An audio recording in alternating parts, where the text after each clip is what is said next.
now we will in depth learn about what is exactly a file.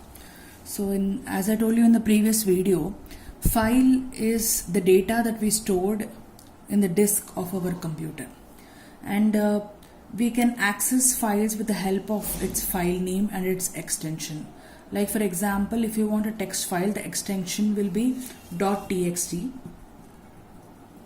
If you want a picture file, it can be .bmp, etc. If you want a music file, it will be .mp3. If you want a video file, it will be mp4. If you want a binary file, it will be .bin. If you want an executable file, it will be .exe. So based upon the various extensions of your file, you will tell what type of file or what type of data you have stored in your computer. Now basically the C programming language will accept two different types of files. First one you have is text file, the second one you have is binary file. So now we will see what is the difference between a text file and a binary file. Before that, let me tell you the one point, that whatever data you are storing in your computer, you store it in human readable language. Okay, that is nothing but characters, numbers, etc. So when you are storing them inside your computer and when your CPU is trying to access that particular data, the data which you have written in human readable language will be converted into binary language. Okay, so every character, every numeric, every special character that you are using will have a ASCII code.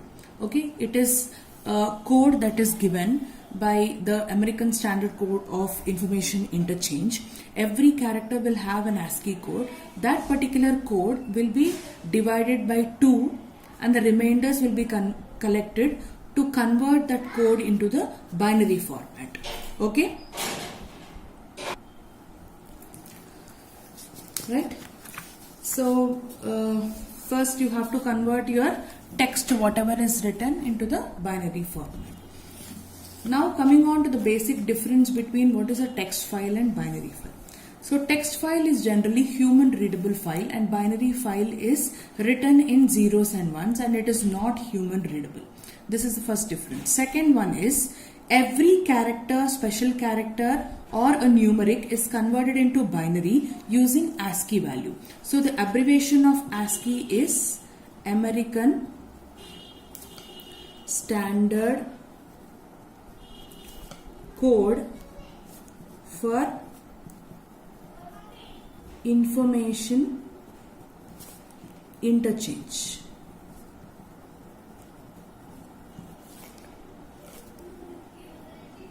So this particular ASCII code is given for each and every character, which is again converted into binary format.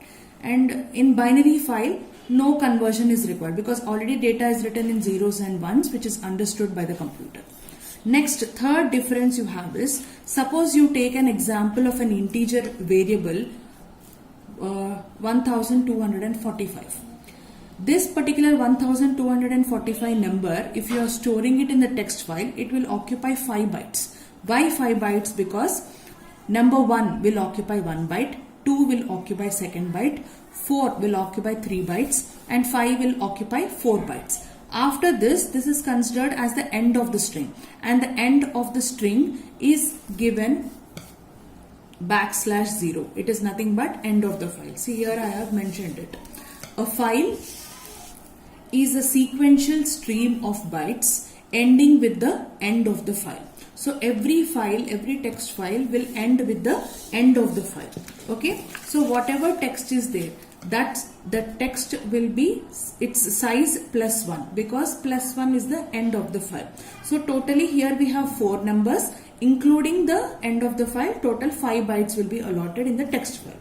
If the same number 1245 is stored in the binary file, it will occupy 2 bytes of memory location because this particular 1245 will be divided by 2 and whatever numericals, whatever reminders we will get, those particular reminders will occupy 2 bytes of memory location. That is the basic difference.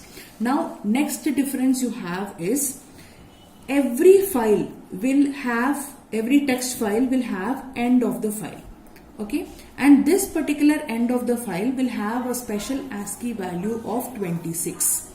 Okay, so 26 is added by default to every text file, which indicates that it is the end of the file. And here in binary you don't have any such type of special characters to show that it is the end of the binary file. So these are the basic differences between what is a text file and what is a binary file. So what I can say is accessing a text file will take longer time than accessing a binary file, because in text file first you have to collect the ASCII codes, then convert the ASCII codes into binary, then store it in the memory, and then your computer will access it. Whereas in binary, no need of any ASCII codes, directly data is stored in the binary format and it is easily accessible by your computer. Okay. Now coming on to the syntax of your file.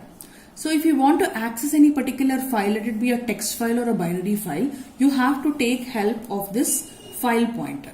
Okay, now to use this file pointer, you have to take help of a data type which is called as file, F-I-L-E, and it should be written in capital letters. After writing this data type, you have to create a pointer like this. So here FP is nothing but the file pointer. Okay, now let us look at some of the basic file input and output functions that we can use in our C language. So the first file function that we can use is fopen. Fopen will open a particular file that is already there in our computer, or if that particular file is not there, it will create a new file, that is fopen. Next one you have is fclose. So if you have already opened a file using fopen, if you want to close that file, then you have to use a function called as fclose. Next, fgetc. Fgetc is nothing but getting a character. If you want to read one character after the other from the file, then you can use the function called as fgetc. Like for example, in our computer you have a file called as hello.txt. Inside that file you have a data such as hello, welcome to C programming. Suppose you want to read how many characters are there, like hello, welcome to C programming. So many characters are there. If you want to read one character after the other, then you have to use this function called as fgetc. Similarly, the next function you have is fputc. This particular function will put one character. That means it will write one character into the file. Suppose your file is empty and you want to write a data called as hello. Then using this fputc, you can write one data into the file. Next you have is fscanf. This particular function will read group of data together from a file. Not like character, it will read group of data together from a file. Next, fprintf will write group of data together into the file. So the basic difference between fgetc and fscanf is this is one character at a time, this is group of characters. The same thing, putc will put one character at a time, fprintf will write set of characters at a time into the file. Next you have is getw. Getw will read integer numbers from a file. Okay, this is characters. Whatever we have learned here is characters. Here integers will be read from the file. Similarly, putw will write one integer number. Integer number nothing but numericals into the file.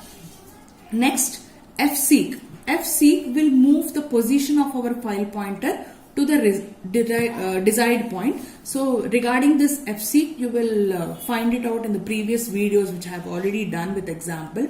Next, ftell will tell you what is the current position of your file pointer, where your file pointer is there, which position. It will give you the number. Okay, and rewind is nothing but using fseek.